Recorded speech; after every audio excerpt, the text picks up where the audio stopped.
It's still a relatively new year, and that means for a lot of us, we're setting goals for the next year, maybe next half, not just for ourselves, but also for our products. And that's what we'll talk about.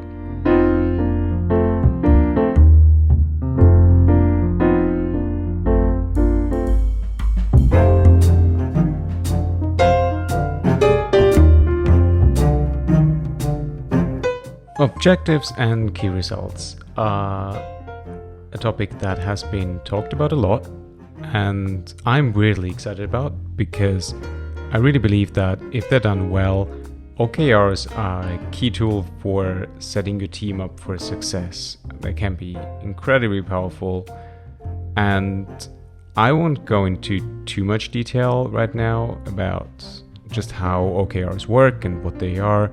I will provide a couple of references in the show notes if you're not familiar with them yet. In a nutshell, it's a framework to set goals for your product team.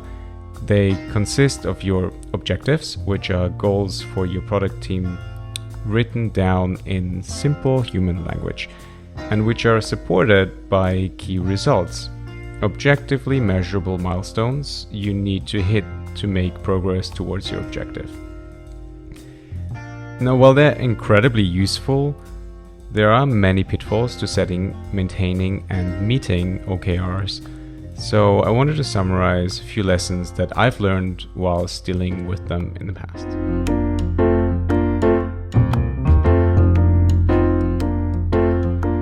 Number one is stick to the order of things. The hierarchy in which you deal with certain elements of objectives and key results is really important. And one key point of that is before you're setting the objectives for your product, if you're operating in a larger organization, make sure that the company or department has set the objectives and key results on the sort of next higher level.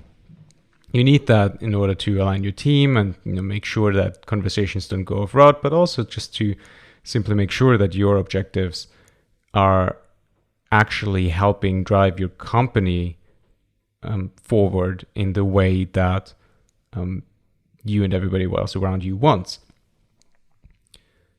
Then next level down, you set your own objectives, and then you look at your key results, not the other way around. I think a problem that can often arise is that teams or individual team members can come up with things that they think are important and they're excited about, and then they try to sort of shoehorn that into some kind of objective heading.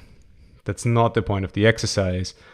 It's very important that you get this order of things right, and that the key elements trickle down throughout your company, throughout your department, within your team, and then to a person's individual tasks.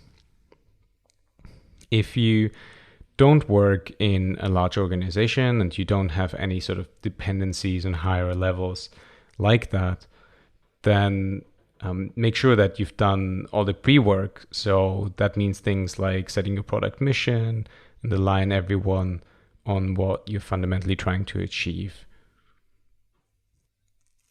The next point is one that is written about everywhere, but not a lot of teams really do, is that your OKRs should be set by the team that is responsible for them themselves.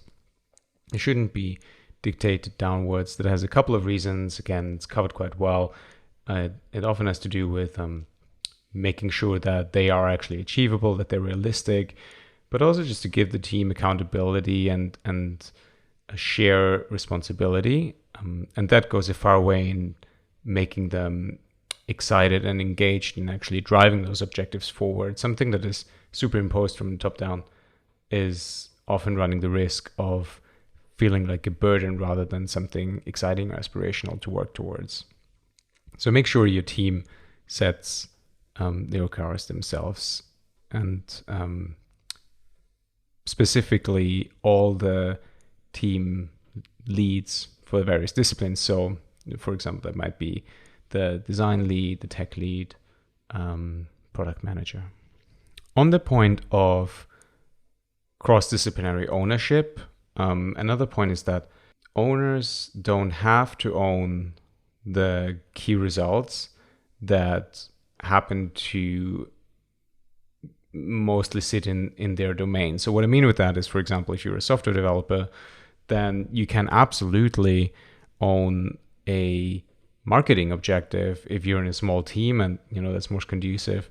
That's totally fine. Just because you own a key result doesn't mean that you need to actually execute all the work. It just means that you're the one who's responsible and accountable for making sure that it's being progressed, that it stays on track, that you meet the relevant people, and that everything that needs to happen to drive this key result forward does actually happen. Just because you own a key result, you don't need to execute it. And so what's more important is that roughly the number of key results is divvied up by team members. So if you have, if you end up with 12 key results and you have 4 members in the team, then everybody should more or less be accountable to 3. And again, that's to encourage that sense of shared ownership and to make sure that everybody feels equally responsible for the long-term success of the product.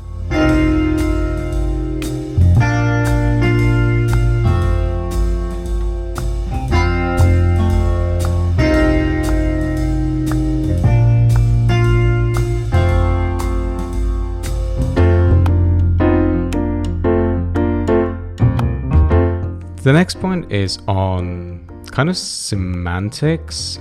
Words are really important when setting OKRs.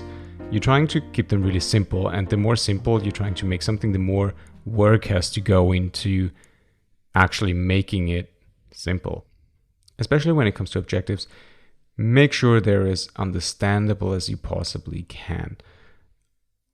Objectives should be shareable across your whole company, and everybody should be able to read them, understand them, make deductions as to how your objectives might relate to theirs. And that's why it's really important that if anyone, without any further provided context, reads your objectives, they need to be able to understand what this is about.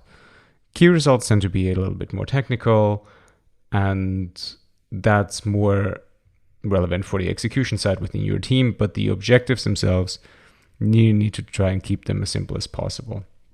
You also want to make sure that they are actually outcome focused and ideally about users. If you're tempted to set an objective like drive adoption of product X or whatever, ask yourself why you would want to do that. Maybe a better objective might be something like improve your customer's ability to perform a key business operation.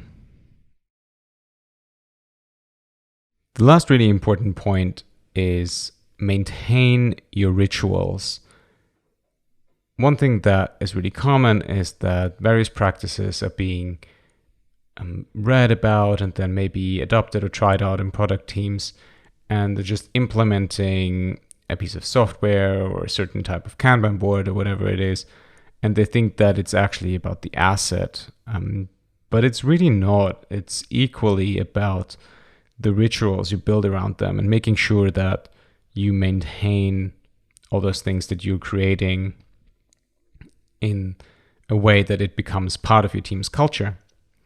So when you are getting started with OKRs, or maybe you've kind of dropped them a little bit in the past, it was probably because of this that the rigor to actually go through with the rituals of sharing them publicly, soliciting feedback, reviewing them regularly, scoring them, all of those things that are part of the OKRs, that they haven't been done properly. So maybe even before you finish your OKRs, set up those meetings, book those rooms, and make sure that those regular check-ins happen. Alright, and this is it already for today. As I mentioned before, there is so much more to be learned about OKRs, but I hope you found this little summary useful. It's just a couple points that have come up in my experience time and time again. I hope you enjoyed this episode. Please let me know what you think, if this was useful, or if not, maybe I missed anything that's really important. Please let me know, reach out to me. You can reach me at Twitter at Thomas_Essl or via email at hello@thomasessl.com. Don't forget to rate and share this podcast. I would really appreciate it, and thank you very much for listening. Till next time.